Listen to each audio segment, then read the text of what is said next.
ওই ব্যক্তি জাহান্নামে যাবে না যে সূর্য উঠার আগের নামাজ এবং সূর্য ডুবার আগের নামাজ পড়ে। সূর্য উঠার আগের নামাজ কি? ফজর। আর সূর্য ডুবার আগের নামাজ বাকি 3 ওয়াক্ত পড়বেন না, ওটি তো পড়তেই হবে। এটা গুরুত্ব যে সূর্য উঠার আগের নামাজ আর সূর্য ডুবার আগের নামাজ যে পড়ে, নবী বুঝায় অন্যগুলা তো তার জন্য সহজ, আর এই 2 ওয়াক্ত যে গুরুত্ব দিয়ে পড়বে, আমি নবী বলে দিলাম কিছুতেই সে জাহান্নামে। শোনেন 5 নম্বর সহিহ বুখারীর 574 নম্বর হাদিস।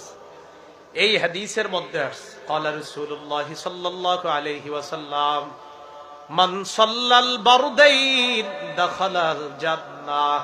কোন ব্যক্তি যদি শীতল 2টা নামাজ পড়ে, 2টা ঠান্ডার নামাজ পড়ে। কিসের নামাজ? ঠান্ডা। কোন ব্যক্তি যদি 2 ঠান্ডার নামাজ পড়ে, একটা হলো ফজরের নামাজ আর একটা হলো আসরের নামাজ,